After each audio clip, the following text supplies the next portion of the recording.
Good morning children. बच्चों, आपका फिर से स्वागत है इस ऑनलाइन वीडियो में। बच्चों, मैं आपकी हिंदी की अध्यापिका आज आपको हिंदी व्याकरण में पाठ 4 वाक्य विचार के बारे में समझाने जा रही हूँ। बच्चों, वाक्य क्या होता है? देखिए बच्चों, आपको मैं समझाती हूँ कि वाक्य क्या होता है। बच्चों, यहाँ पर मैंने एक शब्द लिखा, जैसे लड़का। यह क्या है बच्चों? एक शब्द है। उसके बाद मैंने एक शब्द लिखा बच्चों, खेल। लिखा रहा है। तो एक शब्द मैंने लिखा लड़का। फिर ये शब्द होते हैं बच्चों, ये ल, ड, का, ये वर्ण हैं हमारे। इन वर्णों को जोड़कर क्या बनता है हमारा? हमने पिछली वीडियो में पढ़ा था कि वर्णों के मेल को शब्द कहते हैं। ठीक है, तो ऐसे ये वर्ण हैं, वर्णों को जोड़कर हमने क्या बनाया? शब्द। तो एक शब्द बना लड़का, एक खेल, एक रहा, एक है। तो ये एक लड़का, खेल, रहा है। तो इन शब्दों को जोड़कर क्या बन गया हमारा? वाक्य। तो इसे ही हम वाक्य कहते हैं। तो शब्दों के मेल को हम क्या कहते हैं? वाक्य कहते हैं। अब जैसे अगर मैं यह लिखूं बच्चों, लड़का रहा खेल है। अब आप देखिए, ये ऊपर वाला वाक्य और इस वाक्य में क्या अंतर है? मैंने लिखा लड़का रहा खेल है। अब इस वाक्य का निकल रहा है सार्थक, कुछ मीनिंग बन रहा है? नहीं बन रहा। तो वाक्य बनाते समय हमें यह ध्यान रखना चाहिए कि उस वाक्य जो शब्दों का मेल है वह सार्थक होने चाहिए, सही क्रम पर होने चाहिए। तो हमारा सही क्रम कौन सा होगा? लड़का खेल रहा है। तो ये हमारे वाक्य कहलाते हैं। तो शब्दों के मेल को क्या कहते हैं? हम वाक्य कहते हैं। अब जैसे यहाँ पर देखिए, है गोल का पृथ्वी आकार। ठीक है, तो यहाँ पर शब्द लिखे हैं गोल का पृथ्वी आकार, लेकिन इन शब्दों को क्या करा है? आगे पीछे लिखा है, इसका कोई अर्थ नहीं निकल रहा। ये शब्द सही क्रम पर नहीं लिखे हैं। अगर हम इन शब्दों को सही क्रम पर लिखेंगे तो इसका क्या वाक्य बनेगा? पृथ्वी का, ये है, पृथ्वी का आकार गोल है। ठीक है बच्चों, अगला वाक्य देखिए, है का आग गोला सूरज।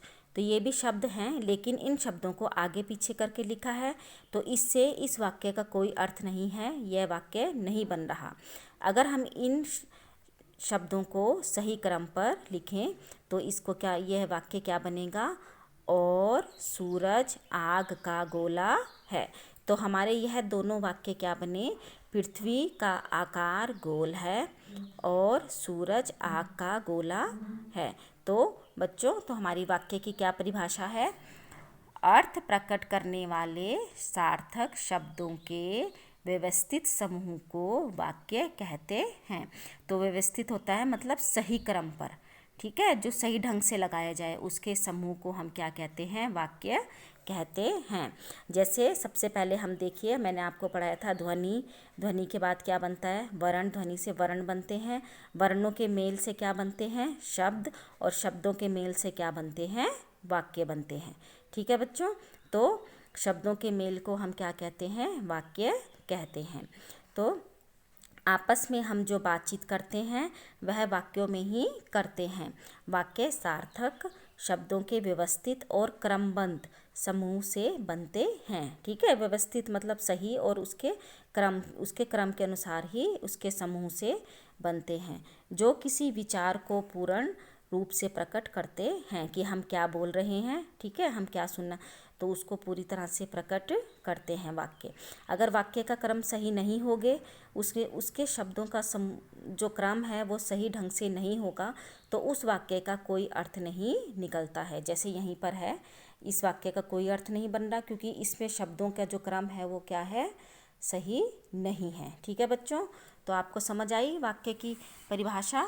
ठीक है, तो वाक्य की परिभाषा हो गई, अर्थ प्रकट करने वाले सार्थक शब्दों के व्यवस्थित समूह को वाक्य कहते हैं। अब आगे देखिए, ये तो हमारा वाक्य की परिभाषा थी। अब वाक्य के अंग, वाक्य के 2 अंग होते हैं, एक होता है उद्देश्य, एक होता है विधेय। ठीक है, तो उद्देश्य और विधेय वाक्य के 2 अंग हैं। तो उद्देश्य देखिए, उद्देश्य क्या होता है, वाक्य में जिसके बारे में कुछ कहा जाता है वह उद्देश्य कहते, उसे उद्देश्य कहते हैं। ठीक है, आप कोई भी कुछ भी वाक्य बोलते हैं, ठीक है, जैसे आपने एक वाक्य बोल दिया, जैसे राम खेल रहा है। अब मैं आपको एक लिख के बता देती हूँ। जैसे आपने लिखा राम खेल रहा है। बच्चों, इस वाक्य में आप किसके बारे में बात कर रहे हैं? इस वाक्य में आपने किसके बारे में बात करी? तो बच्चों, इस वाक्य में आपने किसके बारे में बात करी? राम के बारे में। ठीक है, तो राम हमारा क्या कहलाता है? उद्देश्य। जब भी हम कोई वाक्य कहते हैं, हम उसमें किसी न किसी के बारे में बात करते हैं। तो इसमें हमने किसके बारे में बात करी? राम के बारे में बात करी कि राम क्या कर रहा है? खेल रहा है। ठीक है, तो उद्देश्य की क्या परिभाषा है? वाक्य में जिसके बारे में कुछ कहा जाता है वह उद्देश्य कहलाता है। ठीक है, इसके अंतर्गत मुख्यतः कर्ता आते हैं। कर्ता मतलब काम करने वाले, जो कर्ता होते हैं। ठीक है, जैसे यहाँ पर एक उदाहरण दिया हुआ है, इसे भी देखिए। पिताजी बैंक जा रहे हैं। तो पिताजी यहाँ पर कौन है? काम कौन कर रहा है? यहाँ पर पिताजी कर रहे हैं। पिताजी के बारे में बता रहे हैं कि वो क्या कर रहे हैं। ठीक है, उनके बारे में कहा जा रहा है। तो पिताजी यहाँ पर क्या है? उद्देश्य है, क्योंकि वे यहाँ पर कर्ता हैं। उनके संबंध में ही वह बात कही जा रही है। तो ये हमारा क्या कहलाता है? उद्देश्य कहलाता है। आगे विधेय, 2 अंग बताए मैंने आपको इसके, उद्देश्य और विधेय। अब विधेय देखिए, दूसरा अंग इसका, उद्देश्य के विषय में जो कुछ कहा जाता है वह विधेय कहलाता है। जैसे मैंने एक लिखा था यहाँ पे, राम खेल रहा है। अब राम तो हमारा यहाँ पर उद्देश्य था।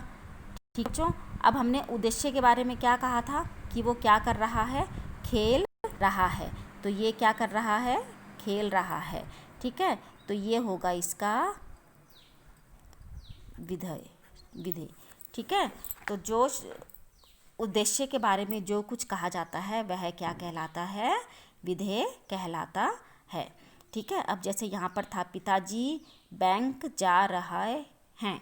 ठीक है, तो यहाँ पर पिताजी तो उद्देश्य थे, लेकिन अब पिताजी के विषय में क्या कहा जा रहा है? वो क्या कर रहे हैं? ठीक है ना, तो वो क्या कर रहे हैं? बैंक जा रहे हैं, क्रिया कर रहे हैं। कर्म का विस्तार आ रहा है कि क्या क्रिया कर रहे हैं? वो बैंक जा रहे हैं। यहाँ बैंक जा रहे हैं उद्देश्य, पिताजी का कर्म, क्रिया और उसका विस्तार है। यह वाक्यांश पिताजी के संबंध में बता रहा है, अतः यह विधेय है। ठीक है, तो जो पिताजी के बारे में बता रहा है कि पिताजी उद्देश्य हैं और वह क्या काम कर रहे हैं? बैंक जा रहे हैं, तो वह विधेय कहलाता है। ठीक है, तो उद्देश्य होता है जिसके बारे में कहा जाता है, और विधेय होता है जो वह काम कर रहा होता है। ठीक है, तो यह विधेय कहलाता है। तो ये थे हमारे वाक्य के अंग। तो वाक्य के 2 अंग थे, उद्देश्य और विधेय। अब हम आगे पढ़ेंगे। वाक्य को आगे 2 भागों में बांटा गया है। ठीक है बच्चों, ये तो अंग थे इसके, उद्देश्य और विधेय। अब इसके आगे इसे 2 और भागों में, 2 भाग और हैं इसके, बांटा गया है। ठीक है, पहला तो है रचना की दृष्टि से, दूसरा है रचना की दृष्टि से। तो रचना की दृष्टि से भी वाक्य 3 प्रकार के होते हैं, सरल वाक्य, संयुक्त वाक्य और मिश्र वाक्य। ठीक है, तो सरल, संयुक्त, मिश्र। अब देखिए सरल वाक्य क्या होता है। सरल वाक्य साधारण वाक्य होते हैं जिसमें किसी भी प्रकार के योजक शब्द का प्रयोग नहीं किया जाता है और वाक्यों में एक ही उद्देश्य और एक ही विधेय होता है। ठीक है, तो जो यह होते हैं योजक शब्द होते हैं ना, जैसे और, तथा, इसलिए, ये शब्द हमारे योजक शब्द होते हैं बच्चों। तो सरल वाक्य में इन शब्दों का कोई प्रयोग नहीं किया जाता। यह एक सिंपल साधारण सा वाक्य होता है और इस वाक्य में एक उद्देश्य होता है और वही उद्देश्य क्या करता है, काम करता है, विधेय होता है। ठीक है, तो जैसे यहाँ पर लिखा है मयंक नदी में तैर रहा है, तो सिर्फ इसमें उद्देश्य कौन है, एक ही है और वो क्या काम कर रहा है, नदी में तैर रहा है। तो यह हमारा क्या है, सिंपल वाक्य बन गया, साधारण वाक्य बन गया। ठीक है, तो सरल वाक्य है ये। समझ आ गई। आगे देखिए उसका है दूसरा संयुक्त वाक्य। तो संयुक्त मीन्स पता है आपको, संयुक्त मतलब जुड़ा हुआ, जोड़। ठीक है बच्चों, तो संयुक्त का अर्थ होता है जुड़ा हुआ। ऐसा वाक्य जो दो वाक्यों को योजक शब्दों की सहायता से जुड़कर बनता है, जो दो वाक्यों को आपस में जोड़ता है। ठीक है, तो जैसे योजक शब्द मैंने आपको बताया ना, और, तथा, इसलिए, या, हम करते हैं ना जब हम वाक्य बोलते हैं, कई बार हम अपने वाक्य को बोलते समय और का प्रयोग करते हैं तो वो दो वाक्यों का आपस में जोड़ देते हैं, है ना। तो और तो वो होते हैं संयुक्त वाक्य। तो पहला है, जैसे ये वाक्य दिया है, भैया कमरे में गए और पुस्तक ढूंढने लगे। ठीक है बच्चों, तो इसमें पहला वाक्य कौन सा हो गया कि भैया कमरे में गए। अब बीच में उसने और लगाकर, योजक शब्द लगाकर उसको अपने दूसरे वाक्य पुस्तक ढूंढने लगे से जोड़ दिया। तो ये कौन सा होता है, हमारा संयुक्त वाक्य। ठीक है, तो दो वाक्यों को आपस में किसने जोड़ दिया, और ने, योजक शब्द ने। तो यह हमारा संयुक्त वाक्य कहलाएगा। बच्चों यहाँ देखिए ध्यान से, अगर हम सिर्फ इसको इतना पढ़ते, भैया कमरे में गए, अगर हमारा सिर्फ ये एक वाक्य, तो ये हमारा सरल वाक्य था, क्योंकि इसमें एक ही उद्देश्य है और एक ही क्या है, विधेय है। ठीक है, लेकिन उसने योजक, यहाँ पर क्या हुआ, योजक, ठीक है, योजक चिन्ह लगाकर और का शब्द का प्रयोग करके इस वाक्य को दूसरे वाक्य के साथ क्या कर दिया, जोड़ दिया। ठीक है, तो ये हमारा, तो अगर दो वाक्यों को शब्दों की सहायता से आपस में जोड़ दें तो वह संयुक्त वाक्य कहलाता है। अब आगे है मिश्र वाक्य। मिश्र अर्थात मिला जुला, मिश्र मतलब मिश्रित। ठीक है, मिला जुला। ठीक है, तो ऐसा प्रधान वाक्य जिसमें एक या एक से अधिक आश्रित उपवाक्य जोड़ दिए गए हों उसे मिश्र वाक्य कहते हैं। ठीक है, मतलब इसमें एक जो वाक्य होता है वह प्रधान होता है, मेन होता है, उसको दूसरे वाक्य के साथ क्या होता है, जोड़ दिया जाता है। ठीक है, तो वो हमारा मिश्र वाक्य कहलाता है। जैसे देखिए, माँ ने तस्वीर खरीदी, ये हमारा प्रधान वाक्य है, मेन वाक्य है कि माँ ने क्या खरीदी, तस्वीर खरीदी। उसका आश्रित उपवाक्य कि जो बहुत क्या है, सुंदर थी। अब सुंदर कौन थी, तस्वीर थी ना, तो यह वाक्य इसके ऊपर आश्रित हो गया। ठीक है, तो ये हमारा क्या कहलाता है, मिश्र वाक्य कहलाता है।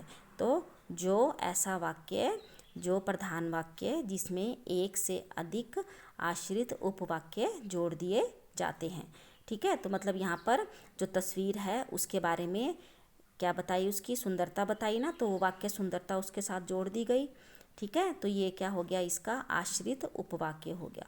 तो इसे प्रधान वाक्य का आश्रित उपवाक्य हो गया, बहुत सुंदर थी। तो ये होते हैं हमारे मिश्र वाक्य। तो वाक्य के तीन भेद हो गए, सरल वाक्य, रचना के आधार पर सरल वाक्य, संयुक्त वाक्य और मिश्र वाक्य। ठीक है बच्चों, अब जैसे ये है देखिए, योजक चिन्ह कौन कौन से होते हैं, मैंने आपको भी बताया, और, या, किंतु, परंतु, एवं, ये सब हमारे क्या कहलाते हैं, योजक चिन्ह कहलाते हैं। ठीक है, अब प्रधान वाक्य मैंने आपको बताया था, जैसे जो अपने आप में स्वतंत्र हों, जिन्हें अलग से बोला जा सकता है। ठीक है, अब इसे हम अलग से भी बोल सकते हैं ना कि माँ ने तस्वीर खरीदी।